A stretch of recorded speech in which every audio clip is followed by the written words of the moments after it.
What's going on? Happy Wednesday. Thanks for checking out the David F. Haas podcast. Every single Wednesday, I'm releasing new episodes. We're talking about how to remove the blocks that prevent you from living your life to the fullest, to experiencing your maximum potential. I feel when we're living our lives to our fullest potential, that's when we feel the most fulfilled. Obviously, that's when we feel the most happy. But it's the ego's patterns and programs that keep us playing small. And I'm not talking about small just in success. I'm talking about small in love, small in health, wealth, abundance, freedom. So that's what I basically do. I come on here every week. Sometimes I have guests, which has been pretty rare lately because I haven't been trying to get guests. But just trying to add value as much as I possibly can, and hopefully spark some insights for you that might help you create an awareness around something that might be holding you back or blocking you from realizing your maximum potential. And in today's podcast, we're talking about one major block that I think a lot of people suffer from, which is perfectionism. And I've created this saying, which I think is really clever. It's called, it goes like this: perfection is just protection, or perfection is protection. So what does that mean? Ultimately, you've developed the idea of being a perfectionist for one simple reason, and it's because you're protecting yourself from feeling some sort of pain. And this is what the ego does. The ego is our mind unobserved.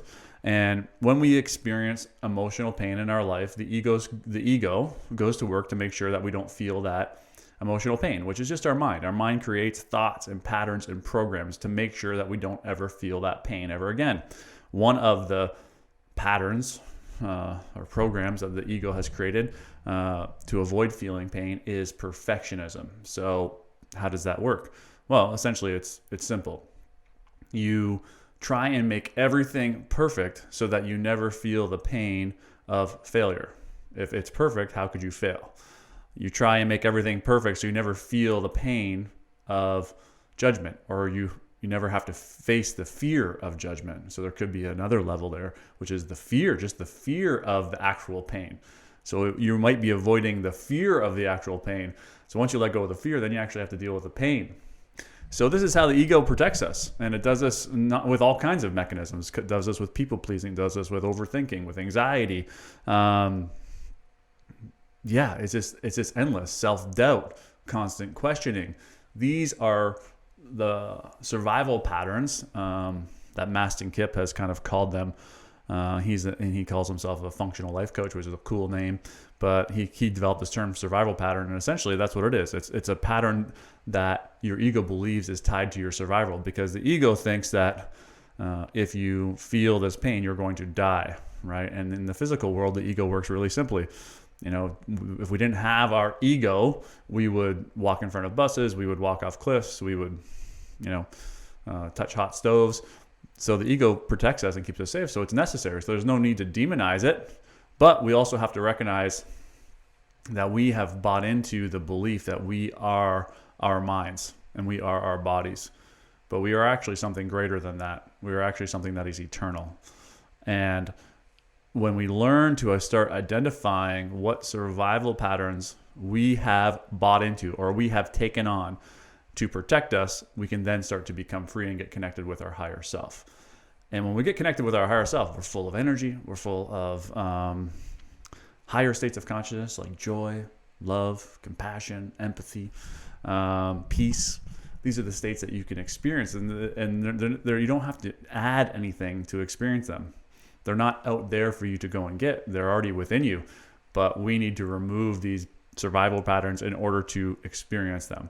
So let's just dig into perfection, because I want to give some examples of how you can become free of perfectionism. And one thing that just comes to mind just as I'm saying this is that a lot of people think perfectionism is a good thing. It's like, I'm a perfectionist. Right? That's what they love to say. I want it to be perfect, which is great, and we've heard of Steve Jobs, who, wanted to make the computers beautiful on the inside and the outside, which is, it's all fine and dandy as long as perfectionism doesn't prevent you from doing what it is that you want to do. And I experienced this huge when I was first starting out with releasing content on YouTube, on Instagram, Facebook.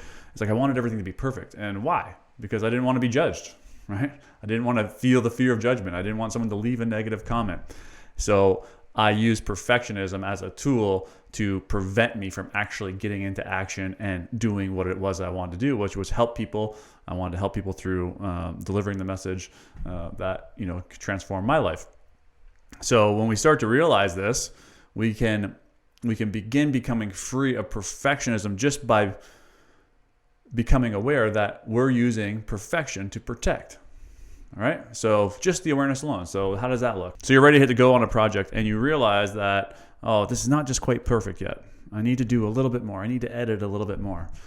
This is a sign that, you're using perfection as a mechanism to protect you. And when you can just become aware that you're in perfectionism, you're using the survival pattern of perfectionism, you can then, with that awareness, pull yourself out of it. Recognize, oh, I'm in perfection and I'm protecting myself. Now, we haven't got into what you're protecting yourself from. That's the next step. But just with the awareness of the mind alone, you can begin to pull yourself out of perfectionism. You can use the power of the mind to say, oh, there's my survival pattern of perfectionism. Let me push past that. Okay? So that's step one. Step two is to start digging in and uncovering what your perfectionism is protecting you from. Somewhere along your life, you experienced some sort of emotional pain. And that emotional pain created this mechanism of perfectionism. So if you can identify where that emotional pain began and when you first started using the mechanism of perfectionism, you can allow yourself to go back to that moment and let that go, whatever it was you were feeling in the moment. So let me give you an example here, if I can just make one up. So you were in grade school and you failed the test, and the teacher is disappointed in you, and your parents are disappointed in you. From that point forward, you studied like a maniac. You were never, ever going to allow yourself to fail a test ever again for the rest of your life. You would study for hours on end. You have developed the mechanism of perfectionism to avoid what it was you felt when you failed that test, which was shame, which was guilt, which was the feeling of not being good enough. So if you can identify what this original incident was, allow yourself to go back there. Not as your adult self, but allow yourself to go back there as like you were actually there in that moment again. And ask your kid self, and most of these patterns are installed, just so as an aside, from the ages of 0 to 12. This is when we develop the version of I, the sense of I that we have today. Who we are is created during these critical years. This is when we develop these survival patterns. So if you allow yourself to identify that moment and ask that kid how he's feeling in that moment, not with the rational adult mind, from the kid. So as a rational adult, to be like, it's a test, no big deal, you failed it. You did fine. It's because you failed it, you were able to learn how to become better at studying. And that's adult rationalizing it. But that kid felt terrible when he failed that test. He felt like he was shit. He felt like he was not good enough. And that pain that you felt, the ego is like, I never want to feel that ever again. I never want to feel this way ever again. And it developed the mechanism of perfectionism. So with the awareness of perfectionism, we can then just start pulling ourselves away. But then with the awareness of what it is we're protecting ourselves from, we can then begin to go to work to let go of that emotion for good, which is, let's say, the fear of feeling unworthy. If you let go of the fear of feeling unworthy, then you can go into the unworthiness. If you let go of the unworthiness, then you no longer will need the survival pattern of perfectionism. Perfectionism will no longer be blocking you from achieving your maximum potential. You won't wait to hit go on that Facebook ad campaign. I'm using my own examples here. You won't wait to finally quit your job and go do what it is you truly want to do, right? Because you're waiting for everything to be perfect. You're waiting for the perfect timing. You won't wait until you have your second kid to finally start your YouTube channel, whatever it may be, because you'll recognize that you're using perfectionism as a way to not feel pain. But once we come to this realization, we can go, oh, I'm just avoiding feeling pain. Sometimes the pain is so minor that we're like, oh my God, I can't believe that I've been, using perfectionism my whole entire life because I'm scared of feeling shame. I can go back and feel that shame, no problem. No big deal. I'm not even fearful of the shame. Great, right? But without the awareness of this issue, we could never resolve it. So you might have it might be really easy. And then this is what I've experienced several times on my own. Some of the things that I was fearful of, I was able to realize I'm not fearful of those. So I could just go back there and be free of them. But some of the things I'm really fearful of. And it took me a long time to let them go and really learn how to connect to them fully. And some things still come up to this day where I'm like, oh, I still need to work on that. I still need to let that go. Okay. So, how do you let it go? That's the next question. Because we now know, with awareness, we now know that if we become free of the pain we're avoiding feeling by using perfectionism, we will no longer need perfectionism. Right? We'll no longer need the millions of thoughts we've had over the course of our entire life that says we need to make everything perfect. We didn't even know why we were having these thoughts until we listened to this podcast today, right? So you listen to the podcast and you're like, oh shit, this is why I'm a perfectionist. Okay, great. With that awareness alone, that's the beginning stages of letting go, right? And this is my coaching system is based on this. Realize. Step 1, awareness. We just created that right now. Step 2, release. Learn how to become free of. And there's multiple techniques that you can do to become free of. I'm going to discuss them. And then finally, step 3 is realign. Realign with your true self, who you truly are before you took on all of these programs and patterns and belief systems. So how do we let go? That's what I'm going to focus on for the remainder of this podcast. So essentially, the letting go process is this. We need to find a way to connect fully to the emotion so we become free of that. Well, how do you do that? For me, meditation is the best. I do a visualization. I take myself back to the moment as the kid. And I ask that kid, how are you feeling? Don't vent. Just allow yourself to feel that emotion fully. And when you can allow yourself to feel the emotion fully without resisting it, without judging it, without rationalizing it, without justifying it, using our analytical mind, then if you stay with that feeling, you should be able to become free of it. Now, that's how I do it in meditation. It seems to be the most effective for me. But there's other techniques. Another technique is you get a coach, you get a therapist, and you just talk about it. You can join a group. I've been doing a lot of group work in my coaching lately, and it's been amazing. The people are experiencing amazing results just because they're sharing, right? They're bringing awareness and they're sharing, and through the process of the awareness and the sharing, they're becoming free. They're letting go, right? They're also benefiting from hearing other people's experiences, and they're becoming free like that as well. So there's 2. One is you allow yourself to feel it by going back there, sitting in a meditation. 2 is through sharing in the proper settings. I wouldn't suggest sharing it to friends and family. It needs to be in a very safe space. When we create safe spaces, this is how we can let go. The 3rd is you can journal. And the way I like to do journaling is through using a brain dump technique, which is essentially take yourself back to that moment when you first remember installing the habit of perfectionism and identify the emotion that you felt and why perfectionism became your go-to to not feel that emotion. And then just write everything you can possibly think about. Every single thing that comes into your mind, you put it onto paper. And when you do this, 2 things happen for me. One is as I'm writing, I'm becoming aware that my mind is just telling me the same thing over and over and over again in a multitude of different ways. But then the other thing is, in some way, shape, or form, after I set a timer for 5 minutes, which I forgot to mention, after the 5-minute timer goes off, in some way, shape, or form, my thoughts have led me to a realization that helps me become free.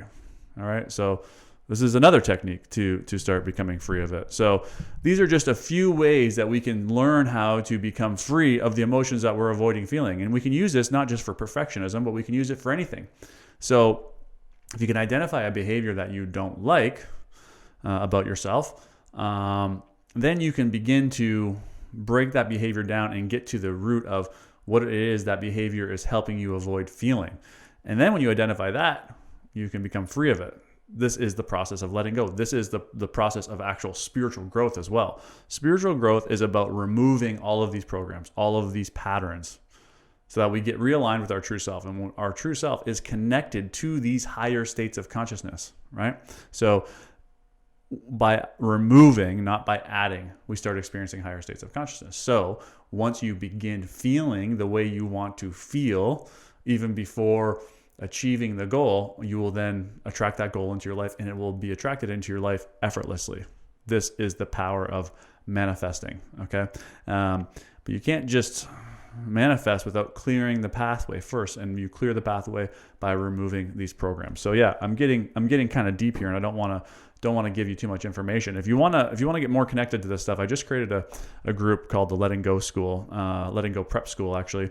And if you go to my website, davidhaas.ca, you can join that group 100% free. And this is where I'm going to be sharing more information. I'm also going to be doing a bunch of live Facebook Lives and stuff in that group. And I'm going to dig more into this and also get personal with people to help them become free. And when we see someone become free of something in like a one-on-one coaching environment, but it's in a group, we then learn how to become free on our own. So yeah, that would be a great resource for you to check out. So you can do that and join 100% free. Other than that, though, let's just start bringing awareness this week. Awareness to whatever pattern it is. And if it's perfectionism, this is a podcast for you. But it could also be another pattern. It could be, like I say, overthinking. It could be people pleasing. Whatever the behavior is that's unwanted, just recognizing that you're in that behavior, that's step one. Recognizing why that behavior exists and what it is protecting you from, that's step two. And then learning how to become free of that emotion is step three. So I hope that served you well. I hope that brought some awareness to what perfectionism is all about. You can also check out, there's another reminder, Brene Brown. She's done a lot of research on perfectionism, and she says, she has this great thing that perfectionism is just this 20-ton shield that we carry around to prevent ourselves from feeling some sort of shame. So you can also check out her stuff because she has a really unique takes on how to break free from it. And also she's like just super, she's like a veteran of this stuff. She's been studying shame for 15 years and how to break free of what protects us from feeling that shame. So check her out as well. And that's it. I'm going to wrap it up there. Thanks for taking the time to listen, and we'll see you again next Wednesday.